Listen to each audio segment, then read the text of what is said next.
Welcome back. Steel prices soaring as Ukraine faces day 23. 23 days of Russians' deadly attacks on Ukraine. Joining me right now is Zekelman Industries Chairman and CEO, Barry Zekelman. Barry, it's great to see you. Thanks very much for being here.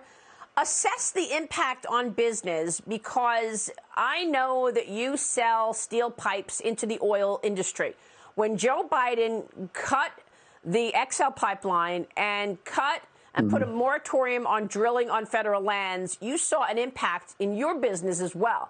So tell us about cutting the dependency on Russian oil and why you see an impact in many other industries, not just the oil and gas industry, Barry. Sure. Thank you, Maria, and good morning. When they canceled the Keystone pipeline, it's really a red herring, right? That's not going to solve global warming. All we did is export the demand for oil and the supply of oil to other countries who, quite frankly, produce it in a much dirtier way than the U.S. The U.S. is the cleanest country for producing fossil fuels.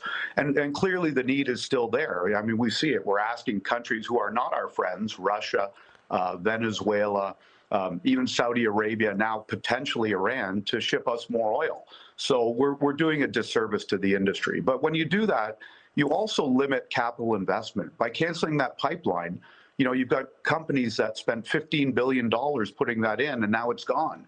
So companies now and manufacturers of pipe and producers of pipe to the industry are gun shy about putting long-term capital investment in to supply the industry.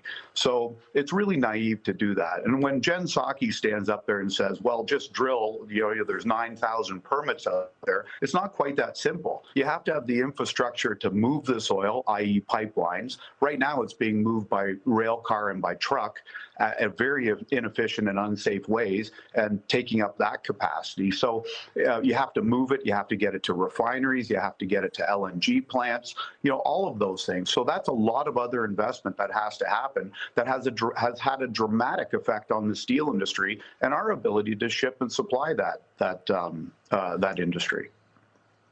I mean, one would think that transporting oil and gas through a pipeline is safer than on rail cars. I never understood why the Biden administration would think that rail cars are any better than pipes. And now the administration is cozying up to Iran again. We've got Russia negotiating on the U.S.'s behalf right now while he's creating death and destruction in Ukraine. They are managing this Iran deal and working on behalf of the United States. You think Iranian oil on the market would be a disaster, but that's what Joe Biden wants. He wants oil from Iran to help fix this crisis for gasoline. Your thoughts? Yeah, well, a 10-year-old who trades baseball cards at school has better business sense than that. I mean, it's unbelievable. Why would we put money and power in their hands? We could have solved the whole problem in Europe years ago by making a deal to export LNG to them. Friendly, clean LNG, and doing a service to our country here and employing tens of thousands of people with very high-paying jobs and actually helping the environment and taking that control out of Putin's hands. So now we're about to give it to Iran? I mean, haven't we learned our lesson? It's just a brutal, naive mistake. Well, Barry, thanks very much for giving us this inside look into the industry. You make so many important points, and we appreciate you joining me this morning. Thank you, sir. Thanks, Maria. Appreciate it.